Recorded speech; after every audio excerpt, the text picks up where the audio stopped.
Explain geoid. Geoid, जहां भी जियो शब्द आ जाता है इसका मतलब अर्थ की बात हो रही है। अब अर्थ का सरफेस इस तरीके का है, यानी हमने अभी तक क्या देखा है ग्लोब में, या तो एकदम राउंड स्फीयर है या इसके मैथमेटिकल कंप्यूटेशन के लिए हम इलिप्स मान के चलते हैं।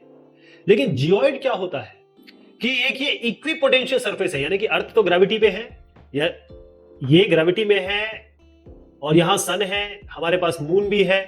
तो कहीं ना कहीं ग्रेविटेशनल पुल के कारण सारी चीजें हो रही हैं, जो हवाएं चल रही हैं, वेव आ रही हैं, ये सारी चीजें हो रही हैं। अब हमारा मीन सी लेवल, क्योंकि अलग अलग समुद्र हैं और वो सबके सब इक्विलिब्रियम पे रहते हैं, उन समुद्रों को, उन मीन सी लेवल से अगर हम अप्रोक्सीमेट करें अर्थ के शेप को, क्योंकि ग्रेविटी इस तरफ लग रही है और शेप कुछ इस तरीके का है, तो इसे हम कहते हैं, क्योंकि मास तो कहीं भी यूनिफॉर्म नहीं है और ग्रेविटी भी चेंज हो रही है, तो जियोइड इस तरीके से दिखता है, ये बिल्कुल इर्रेगुलर शेप है।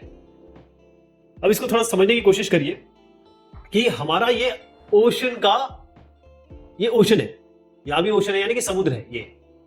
अब इसके साथ हमने एक इक्विपोटेंशियल सरफेस बनाया। इक्विपोटेंशियल मतलब ये होता है, बेसिकली समझ लीजिए कि पानी है, अगर पानी को आप बहाएं तो वो एक जगह जाके सेटल होता है, हमेशा ऊपर से नीचे की तरफ जाता है और नीचे से ऊपर की तरफ कभी नहीं जाता है। तो पानी को लेकर अर्थ का जो इक्विपोटेंशियल सरफेस बनता है, खासतौर पे ग्रेविटी को लेकर, तो वो कुछ इस तरीके से बनता है, इसको हम जियोइड कहते हैं।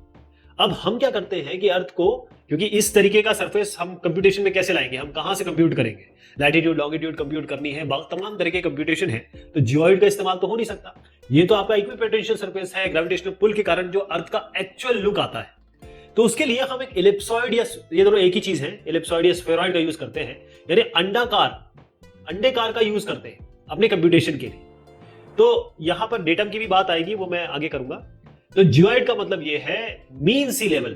अच्छा, सी लेवल हर जगह एक जैसा होता है, क्यों? क्योंकि ये मीन निकालते हैं, कहीं ज्यादा है कहीं कम, ऐसा नहीं होगा। कहीं भी पानी ज्यादा होगा वो आके वो दूसरे ओशन में मिलकर बराबर हो जाएगा, यानी कि आपका सी लेवल सबसे बढ़िया तरीका है, या पानी का सतह है सबसे बढ़िया तरीका है, ताकि हम बाकी अर्थ को मैनेज कर सके, बाकी अर्थ को एक तरीके से मॉडल कर सके।